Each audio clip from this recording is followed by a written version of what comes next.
A paz do Senhor, meus irmãos, tudo bem com os irmãos? Amados, dando sequência à nossa série devocional, chegamos no capítulo 44 do livro de Gênesis, onde nós estamos buscando aplicações pessoais para o texto de Gênesis. Chegamos já bem próximo do final dele. Que maravilha, né, irmãos? Graças a Deus por isso.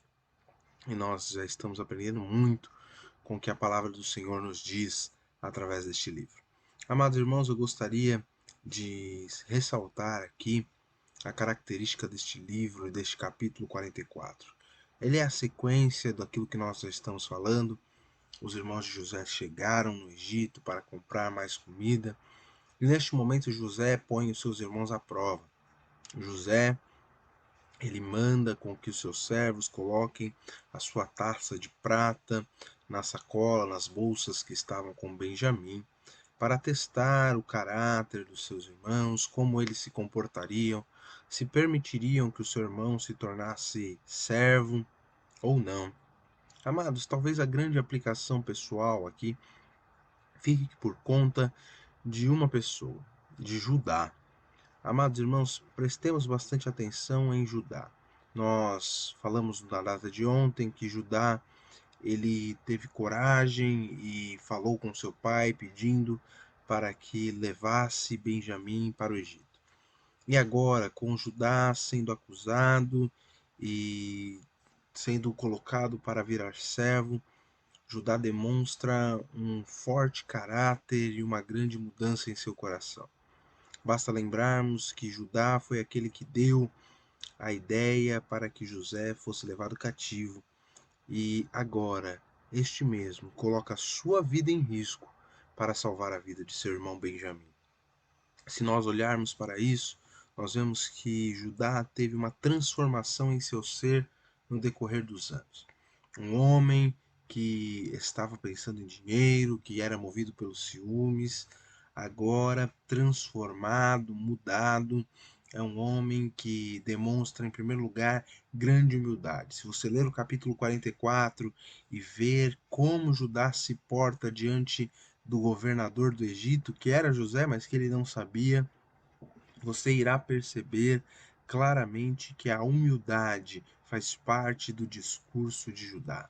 Judá se coloca de modo humilde, reconhecendo o seu pecado, reconhecendo o pecado dos seus irmãos, reconhecendo o quanto ele era devedor e devedor ao seu pai e como ele deveria se portar. E ele se porta de modo muito humilde. Irmãos, a humildade vem diante da honra. Por isso, tudo que formos fazer, falar ou qualquer coisa que iremos executar, é necessário que possamos agir com humildade. Humildade é característica daquele que será bem-sucedido, porque Deus resiste aos soberbos, mas dá graça aos humildes. Além da humildade, outra característica do discurso de Judá é a sua coerência. Ele é coerente com o seu discurso, exatamente com aquilo que ele disse ao seu pai. Nós não podemos, irmãos, ter duplo ânimo ou duas palavras, mas sim agir sempre com coerência, com exatidão nas palavras, honrando aquilo que nos foi dito, muito mais do que se assinássemos um contrato, porque a nossa boca procede um sim, sim e o não, não. Por isso, valorize as suas palavras, honre-as, e entenda que você, como servo de Deus, tem que fazer tudo para que as suas palavras também possam refletir o caráter de Deus. Então foi isso que Judá fez. Sua palavra refletia exatamente isso. Terceiro lugar, ele agiu com risco de próprio dano.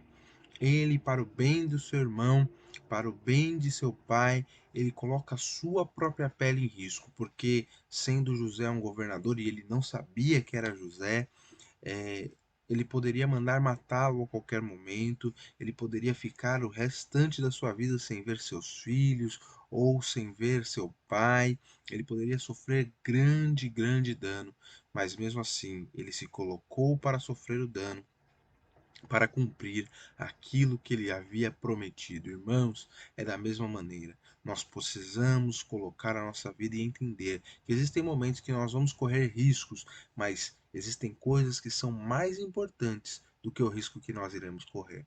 Que nós aprendamos então com Judá, um homem que cometeu muitos erros no passado, mas que foi sendo transformado. E foi tão transformado que nós veremos adiante na história que Judá recebeu uma grandiosa promessa do seu pai. Mas isso é assunto para depois. Que Deus abençoe os irmãos. Fiquem todos com Deus.